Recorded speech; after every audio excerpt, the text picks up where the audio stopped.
shooting down in the woods. He wouldn't leave it even if he could. 'Cause life is good, yeah! Hickok45, your internet shooting companion, coming to you from the beautiful hills, a little bit warm, but the beautiful hills of Middle Tennessee. Yes, the home of Davy Crockett, Alvin York, Jack Daniels, and Dolly Parton, among many, many others. Yes, I'm out here in the reloading room for a little reloading room rambling at you. Even though we did a vlog recently and things of that nature, thought I would maybe chat a little bit, just kind of in the mood. So just seems like a good time. Afternoon, nobody around, and just sort of hanging out here. Lots to do, of course, but I saw the recorder here. Thought, you know what? I need to put some brainless stuff on that recorder and get it out to you. Yeah, really. So anyway, here I am.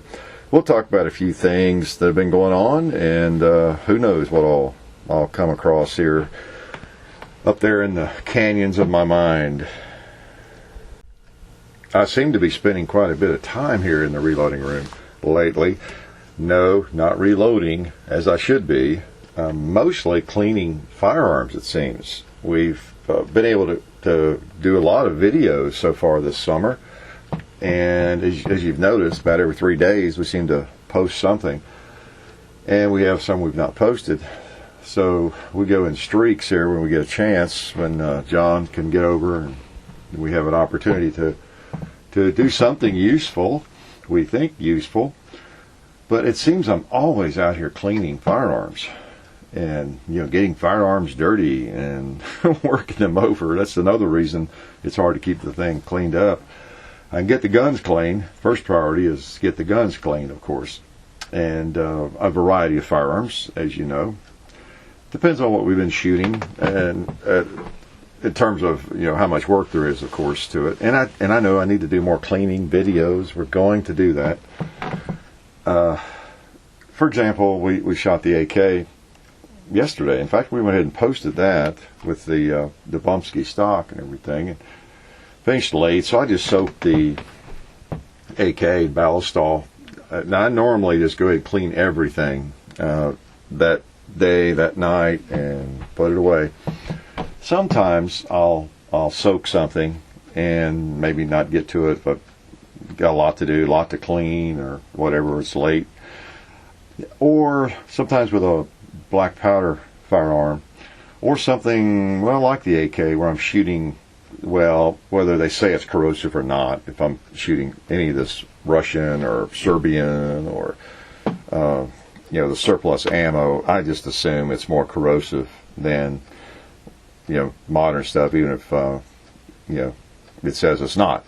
Then I guess some of it is modern, but I just don't trust it not to be corrosive. Not that an AK won't take quite a beating, even dirty corrosive ammo, for a good while. I'm sure there's some AKs in Somalia and around the Middle East that last time they were clean, John Kennedy was the president, but I don't know, I just I can't help but clean them up and do that. But anyway, sometimes I will let it soak overnight, and at least certain parts of it. So, and that's what I did with the AK, which happens to be the gun, the fondling gun of the day, right, of the show. It just happens to be here handy. Yeah, I hear that. It's probably pretty loud on the microphone. I have it all cleaned up like new. The Arsenal SGL-20. It's a beauty, and it looks like a new one. But boy, did it get hot with the Bumsky stock. Because you saw how many rounds we fired in a short period of time, and you just could not touch that barrel. It would have left a brand on you. That's why I was wearing the glove. I could do without the glove. I didn't want to, to interfere with the shooting and just shooting. I wanted to shoot all 5, 6, 7, whatever number of magazines I had, and for that not to be an issue. But as I said in the video, we had a vertical stock, and I had it on there. I picked it up at a machine gun shoot I went to on Saturday, in fact. And I just wanted to get something to get by with, because I'm not a huge fan of those that don't leave them on firearms. And thought, well, since we're going to be firing essentially fully automatic with the AK with this Bumpsky stock, let's put one on there and make that easier, maybe more fun too. So I picked up one. I don't know, for the clamp and it and everything, about $20-25. It wasn't anything that cost much. And you get what you pay for. Couldn't get to stay on really after through one magazine. It just wouldn't stay. I was testing it and testing the stock, make sure it was working fine, or I knew how to work it, and discovered it worked fine, but I couldn't keep that vertical grip on there, so I just took the whole contraption off. And but anyway, that old gun is still out. Or I brought it out to finish up the cleaning. And it's a beauty. Don't know if you have an AK of any sort, but they are interesting firearms. There's no doubt about it. I mean, some people get all caught up in, which is better, the AK or the AR platform and all that kind of thing, and feel like they have to take a side, or they're not a man. And maybe eliminate this possibility from their collection, or the AR, or one or the other. And that's really kind of immature when you get right down to it. I've probably been there myself. Maybe do that still with certain firearms, I don't know, or certain things. But it doesn't have to be an either-or thing. If you really are a firearms nut, if you're certified, as I am, certified firearms nut, that is, it's hard to find a gun that's not interesting to some extent. And one of the things that makes this one interesting to me is, of course, the history of it. The cartridge it fires, kind of a mid-power round, plenty of power, packs a punch, but it's not excessive, as far as shooting. It's comfortable to shoot, and it's widely available. It's not cheap. No ammo is cheap, but it's not exorbitant. So it's just a. I mean, what I didn't even explain. It's one of the most recognizable firearms on the planet, and usable and recognized every country. It's just amazing. I know in one, historically and traditionally, people will usually consider the Colt single action as the most recognizable, quote unquote, firearm, on the planet. And that was probably true for decades and decades and decades, I guess, because of the gun, the proliferation of the gun, the popularity of it and everything. And then the Westerns. Everybody watched Westerns, even all over the world, and was familiar with that and everything. So, but, since the 50s, 60s, 70s, really, someone has mentioned in comments and videos, wherever I've mentioned that about this Colt single action, they thought the Colt or the AK was probably the most recognizable firearm. And they're probably right, probably right now. It's very likely the most recognizable firearm out there. For one thing, it's in every country and carried by so many people, militias, military, whatever, of some variety, and revolutionaries, you name it, civilians, and whereas the Colt single action is not. But anyway, it's a piece of history, and it's fun, and if you look up the word reliable, there's probably an AK there, picture of an AK. And I enjoy firing the thing. The Bumpsky stock makes it kind of fun. I don't need the Bumpsky stock, the bump fire stocks on them, to enjoy them though.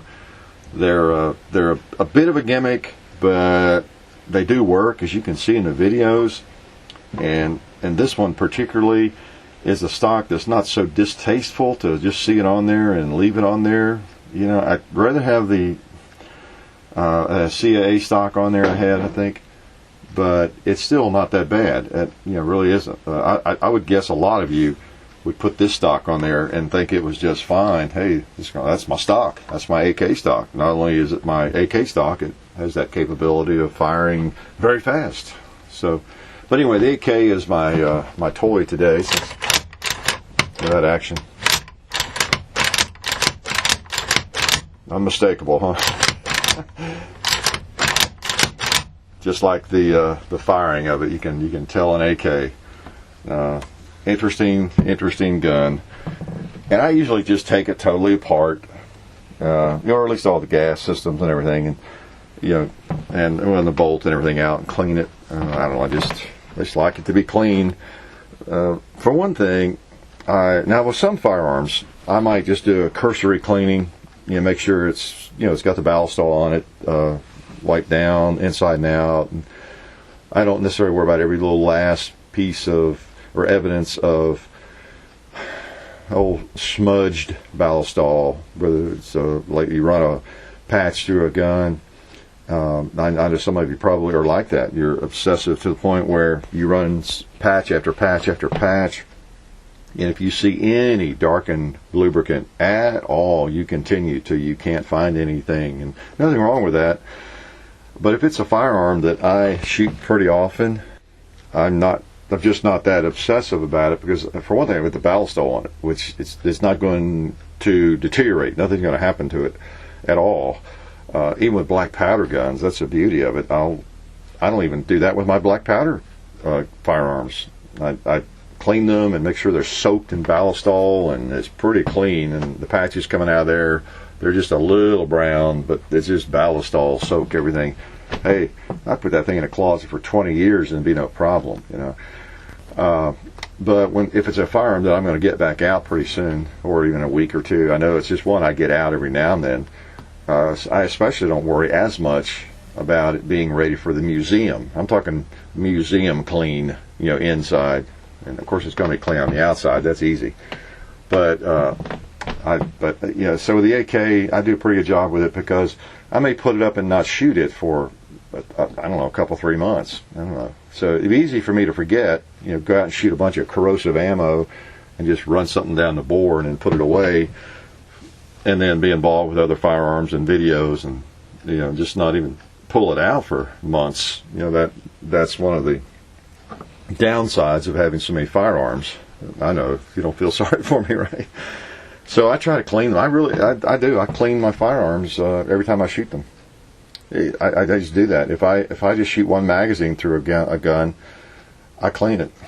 Now, I don't sit in here with a magnifying glass, as I was just saying, and spend 30 minutes with it.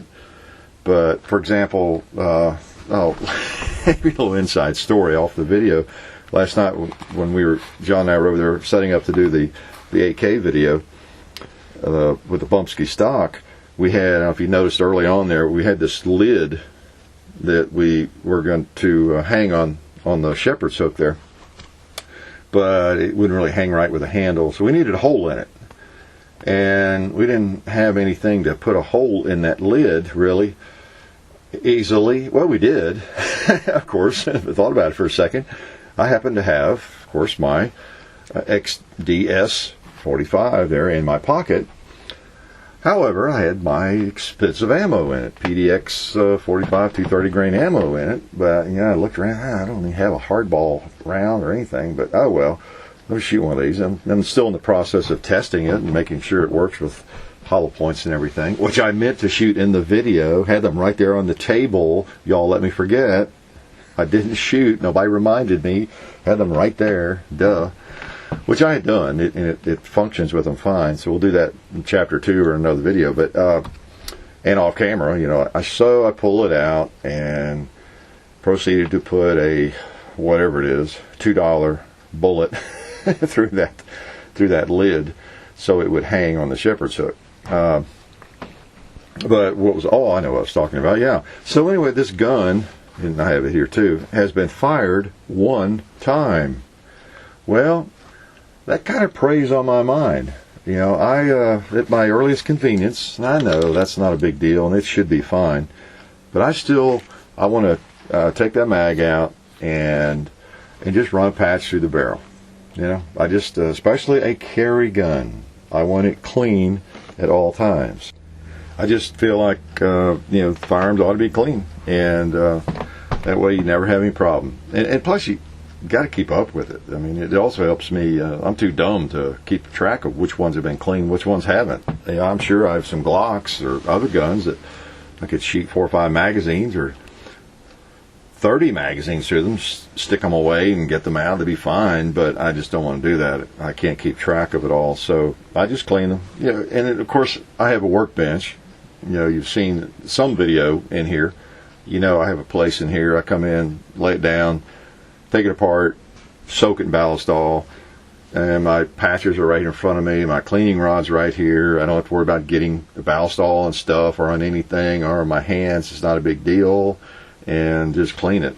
So it's some folks, I'm sure, because I was there at one point, it's not as easy. Maybe you're still living in an apartment or some place where you've got to go get a mat out or find a place where you won't damage anything. It's a little more of an operation to clean something, so you wait till it really needs it. I don't know, but I just walk a few feet and soak them down, and that's what I do. Just had a lot of questions about cleaning, so I thought maybe some of you would be interested to know that I do not let them remain dirty at all.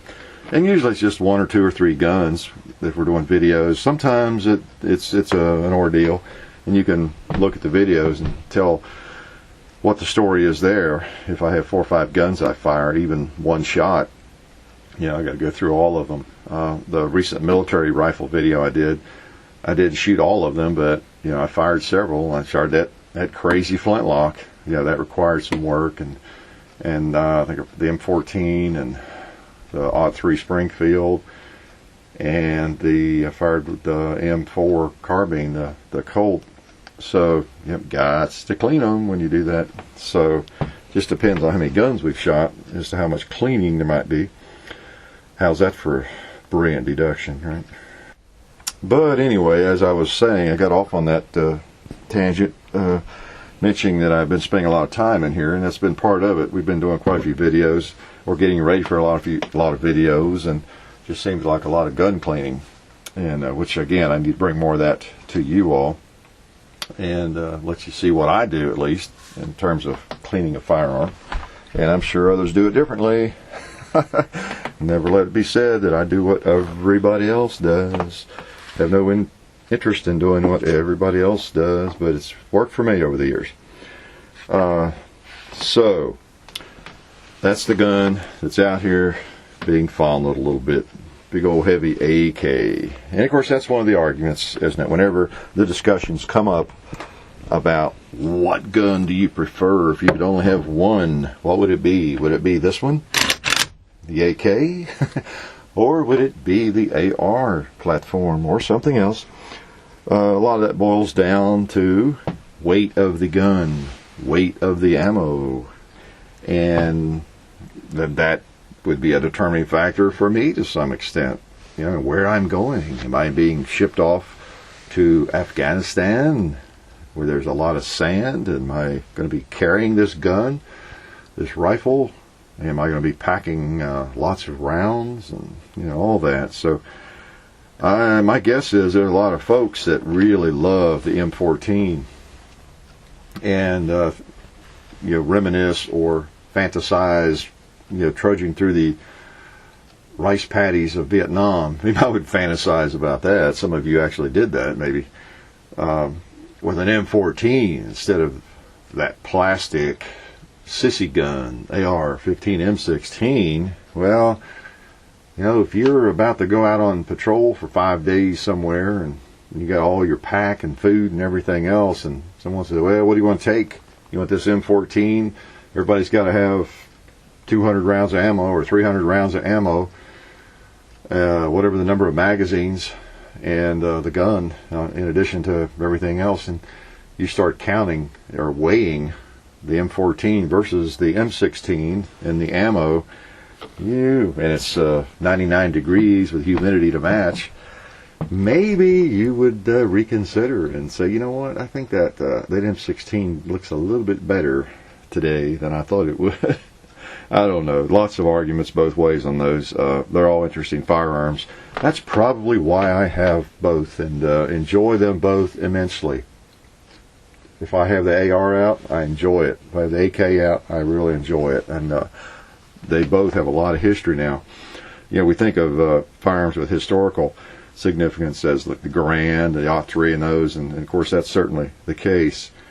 But that old AK has been around a long time, and so has the AR platform, a long time.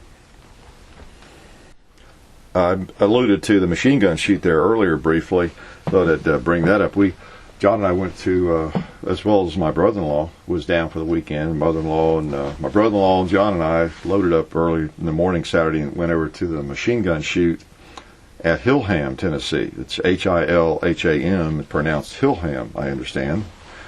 And it wasn't all that big a shoot. It wasn't anything like Knob Creek, in northern Kentucky, northern Kentucky, basically around Louisville.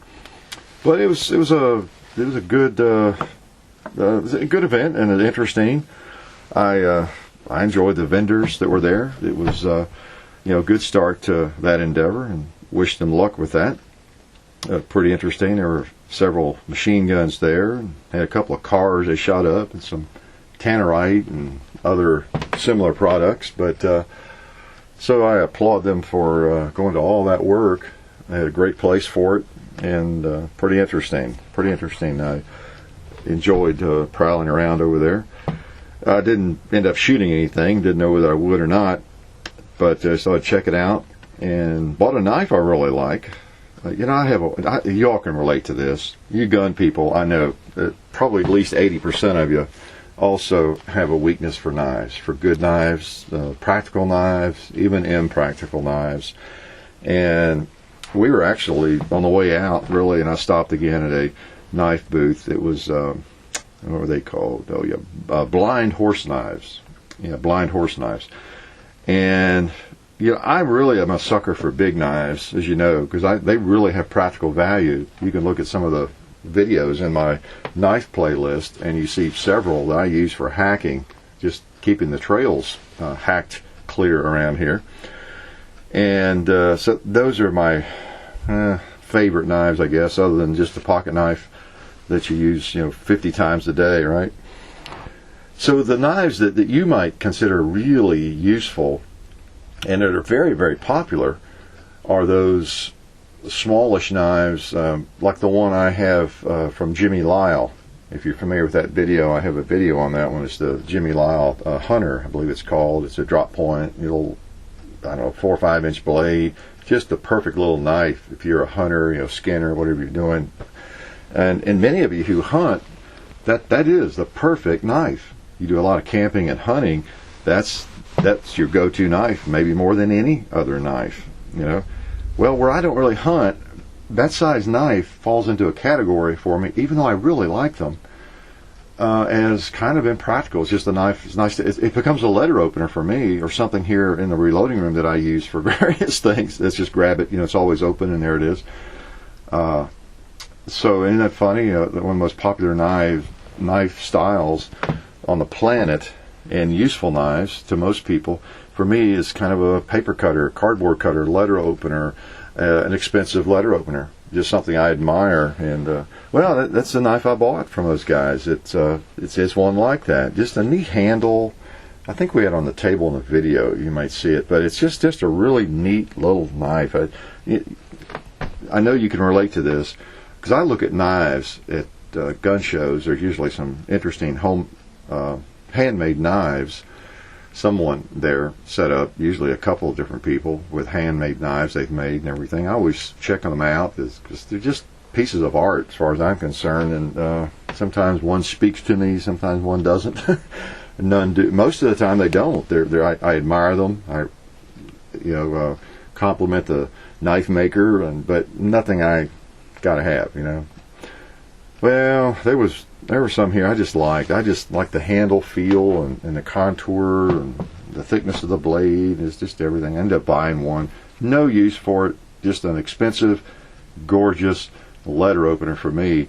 But I decided before I left, who cares? I'm going to buy that knife. And anyway, nice knife. If you're familiar with Blind Horse Knives, I think they have a website that they do good work. And the two guys that own that were just great guys. That was part of the reason I just couldn't resist too.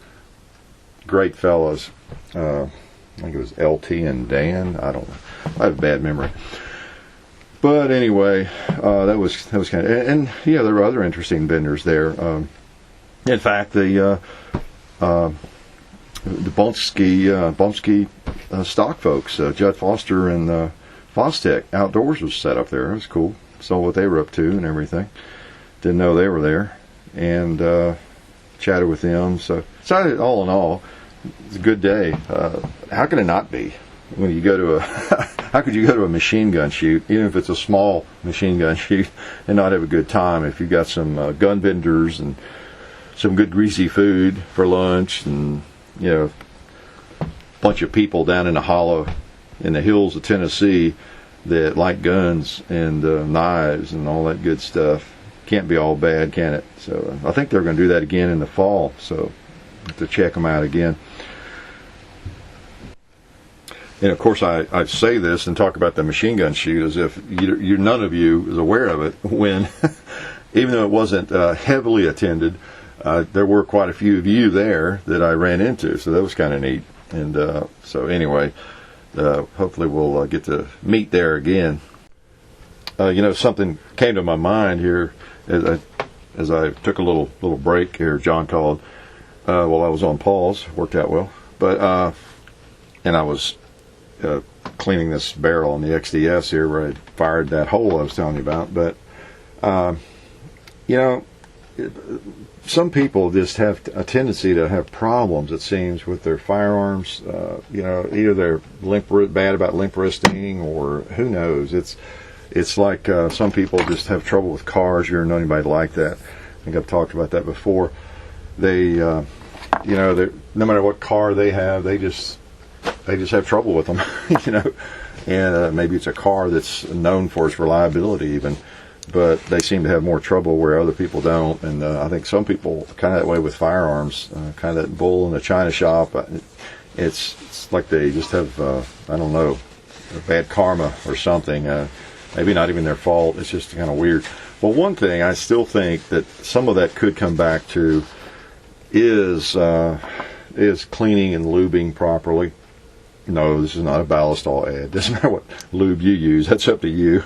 I like Ballistol because it's a one, and I've talked about that because I don't have to use anything else. Really don't want to use anything. You shouldn't use anything else, really, because it's not petroleum based, and you want to either use it or not.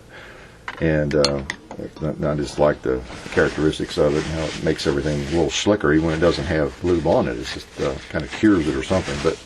But whatever lube you use and cleaner, I still kind of suspect that a lot of people, maybe they're not comfortable with how to clean a gun properly, and are still laboring under the illusion, that misconception that you really don't need to clean a Glock or whatever the firearm is, these modern guns, just every 5,000 rounds, clean it, and it's fine.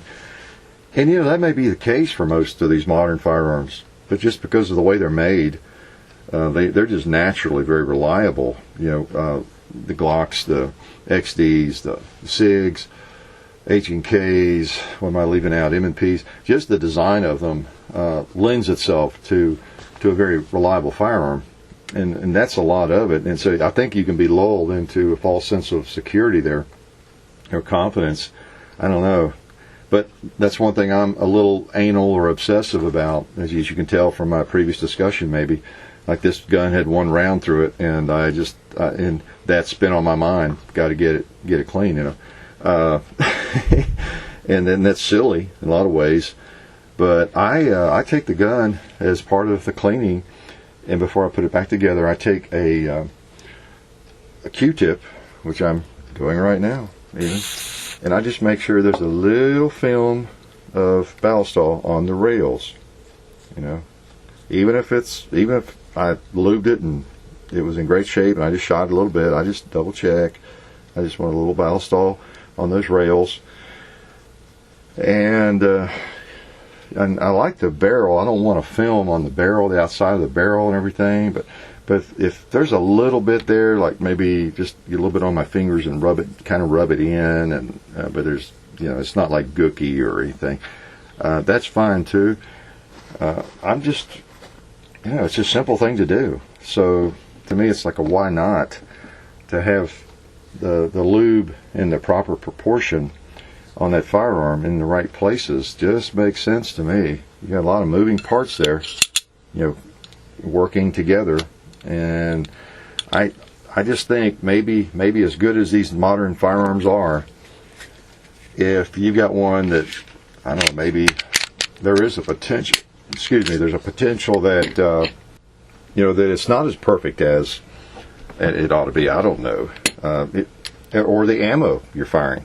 When you get a round, you're shooting 100 rounds or 20 rounds, and maybe one of those is just ever so slightly out of dimension or something. I don't know.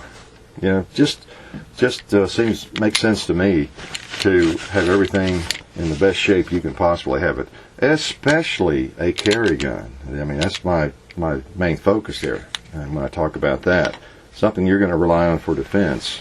Now, it could be your bedstand gun, your house shotgun, whatever, but just make sure it's ready and keep it lubed properly, and and usually you won't have any trouble if it's a quality firearm.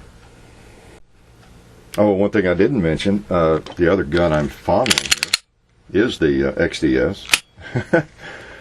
And I made an early decision, since you loyal folks are listening to this, little inside information. I sent a check yesterday for this gun. That's probably a record. I have these for at least a month, so I can do 2 or 3 videos, shoot them before I have to decide whether I want to purchase it or send it back. I went ahead and purchased this. I decided, not that I just head over heels or something, or wow, I've never seen a gun like this. Who wants to buy my Glocks? No, that's not my attitude, but I like it, and it's one I know I'm not going to want to send back. It's a different. So I knew walking around the NRA convention that the M&P Shield and this gun I was going to like even before firing them, because they've introduced another dimension, literally, size firearm that does have a place. And I like it. It's not that I feel like, okay, I'm going to carry nothing but a 45 or anything, but it's the same niche in a way that the Ed Brown commander size 45 fills for me. If I'm in one of those moods where I am determined, got to have a 45 today, I'm just in a 45 frame of mind, going to carry a 45. Well, that Ed Brown is about as small in a 1911 as I want to go, and a really convenient, smooth, dehorn package, and ultra reliable and everything. And I guess this is about as small as I can go in a 45. In a modern polymer wonder, type firearm. I can't imagine one being smaller, to tell you the truth, unless it holds 2 rounds or something. So they've reached pretty much the limit, I think, in how small you can make a 45 ACP handgun, a modern one, and it still be shootable and hold 5 or 6 rounds. I don't think I want one any smaller. I mean, if so, you're talking about a Derringer or something, 2-shot Derringer. So this thing shoots nicely. There's not excessive recoil, and I've wrapped the grip in some tape and duct tape, and that's deck tape, as I used to do, because I couldn't find a set of Talon grips that would fit right. I just didn't. I said, well, I've got a roll of deck tape from the old days here. I used to use on them all before I discovered Talon grips. And so I just put that on there, and it feels fine. It feels great, much better than, to me, the original. So I went and bought it. I'm going to keep it. And so I'll let you all know about that. It's my gun. It's not a T&E gun now. It's my gun. So I like that. And, there seems to be a lot of questions about T&E guns lately, more than, than in the past. Of course, we got 200,000 subscribers now. There's more people that hear everything, I guess, and then a lot of new people every day. So everything continues to come up over and over. That's just the nature of YouTube. But again, the it's great to get T&E guns and to get guns from some of you all that live locally. It really helps the channel. I still try to be honest. I mean, if I like a gun, I like it. If I don't, I don't. You notice I didn't buy the Diamondback. I wonder why. I bought this one. It's just, if it's a gun I like, I'll maybe keep it if I need it. Now, some guns I've not bought, I've sent back. It wasn't because the gun was terrible. I just didn't need that gun. I have 2 or 3 just like it or something. So, and again, I'm not beholden to any of the gun companies, and I know I don't have to justify that with you all, but I'm really not. I would lose maybe 1 minute of sleep over any one of the companies that sends guns to me if they said they couldn't do that again. I mean, it's, as I've said before, it's a little bit of a hassle having to ship them back and go through that. It's really easier if I can find one, purchase it, as I do with most of them. I already own them, or buy a gun like the CZ75. I just bought the thing. I like those and bought it. I might sell it at some point, or I might not. The PPS, a lot of the guns, 2 or 3 SIGs, I've done that. I bought them and traded them, sold them. So that's the other scenario we use, and that would be okay. It doesn't bother me a bit. One of the advantages of the T&E and having a little bit of a relationship with some of the manufacturers, and I don't really have relationships with many of them, just a handful, because I've not even sought them really, but is that when a gun like this comes out, I can get my hands on it. That is nice. That is nice to be able to do. Like this one, the shield was just kind of a coincidence in a way. That was a loyal viewer who lent us that, but I got that one early too, so that was nice. I can't really seem to get much from Smith & Wesson. Speaking of that, since we have a video up of M&P crack slide, we'll probably never get Smith & Wesson T&E guns, and that's okay, So, because I'm going to be honest, that if a gun is junk, it's junk. So if it's not, it's not, and there's advantages and disadvantages to every gun. Not a lot of disadvantages to this gun for what it is. The capacity, the trigger is not, as I said in the video, wonderful, but it's not too bad. And in fact, it has gotten better. It doesn't have the grit that it seemed to have originally. And it is what it is. I kind of like it, I have to say, or I wouldn't have bought it. Just got a message from 22 Plinkster as I was at a pause there. You guys get a little window into my life here as what's going on. John calls to talk about videos and let me know about a sale on pizzas. And 22 Plinkster calls. He's on the way. He's going to drop by here. If you haven't seen 22 Plinkster's videos, you might enjoy those. Some of you probably have. He's someone I subscribe to, lives locally here, and I actually knew him before we started doing videos, and before he did, and just not well, but I just knew him, knew what a great guy he was, and he is a great guy. He's Tennessee, man. He's real. He's a real guy, and enjoys his 22s as well as other firearms.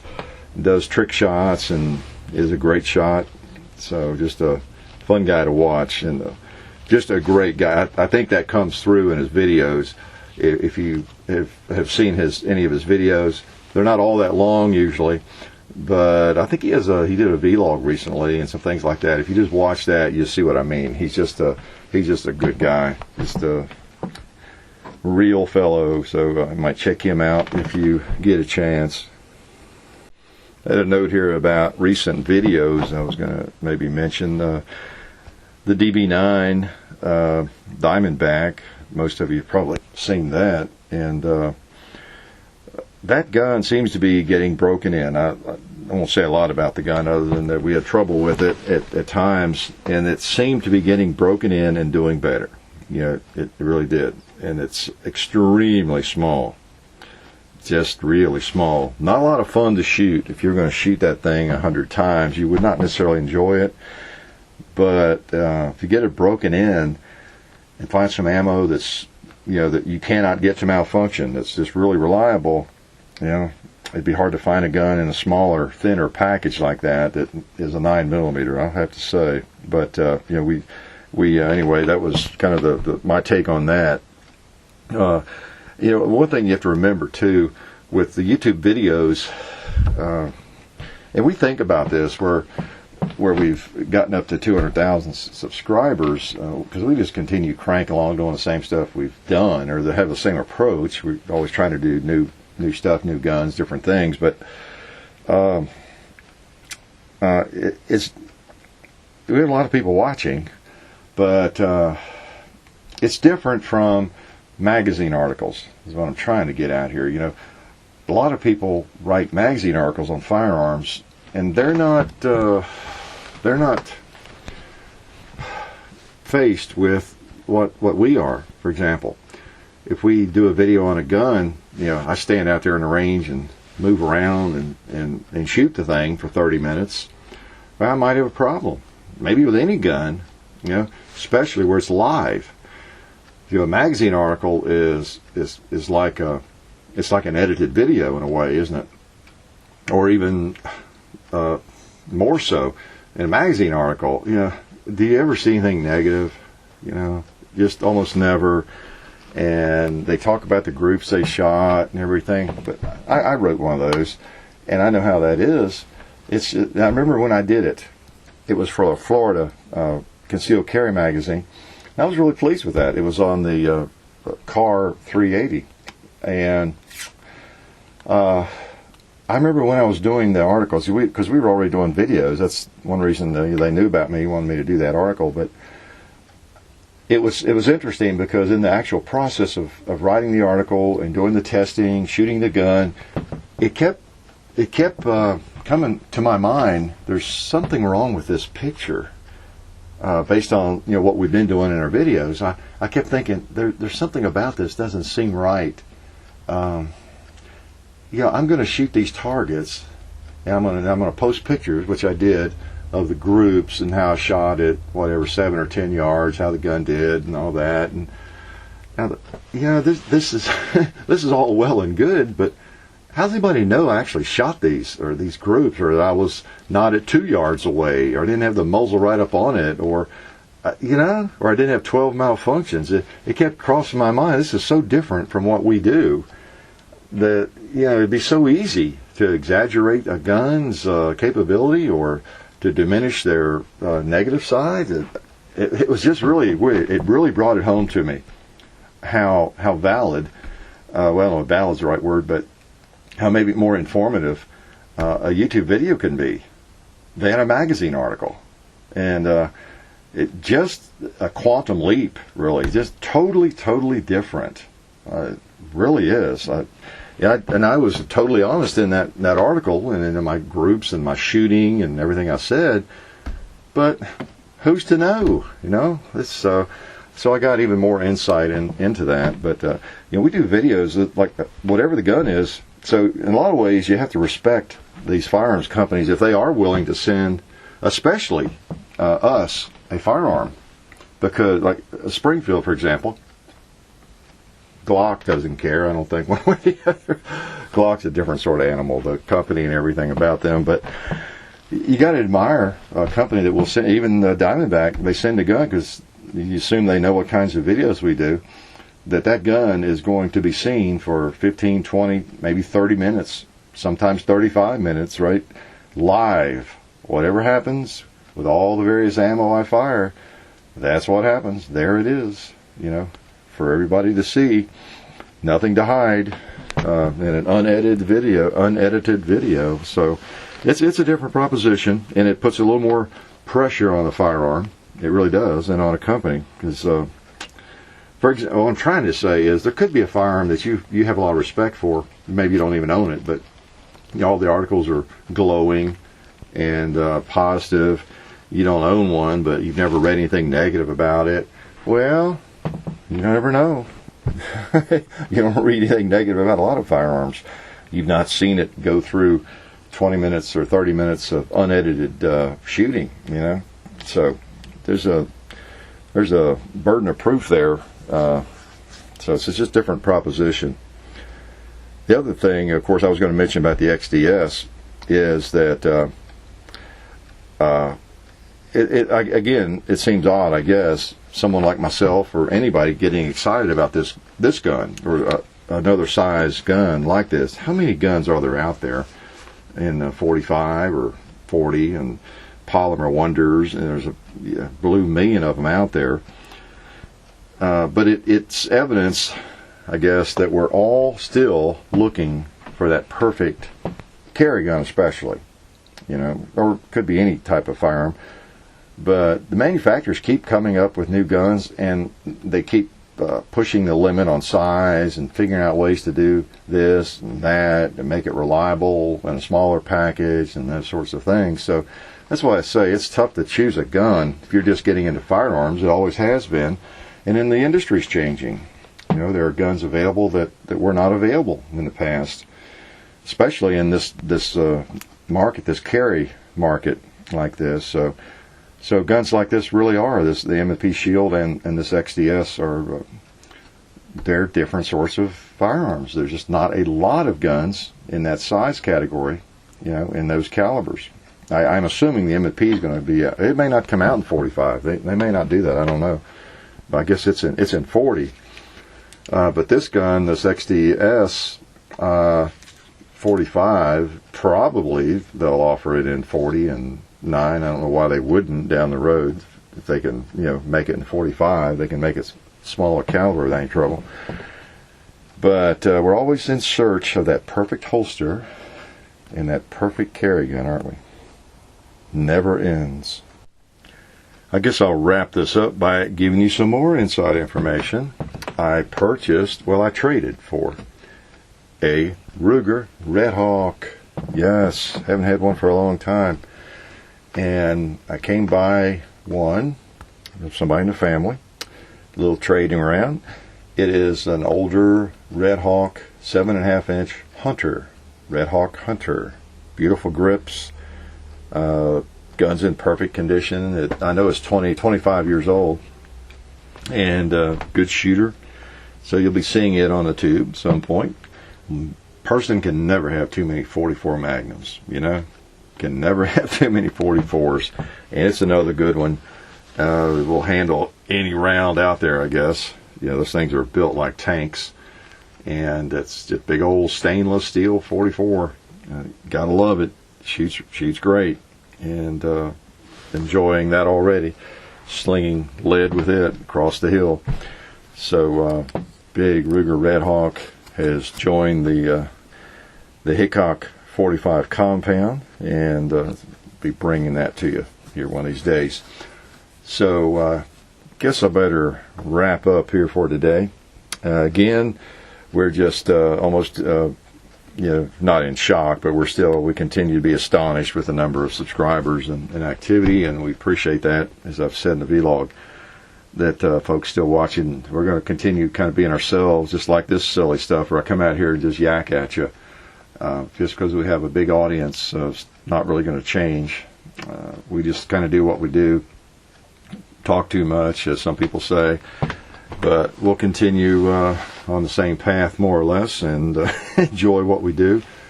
I'm enjoying shooting this summer.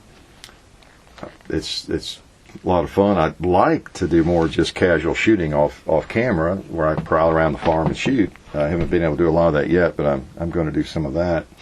And we'll take you with us on some of those, maybe. I don't know if we've done that. I don't know if we've taken you on we've done our woods walks and some things, which we do with various firearms.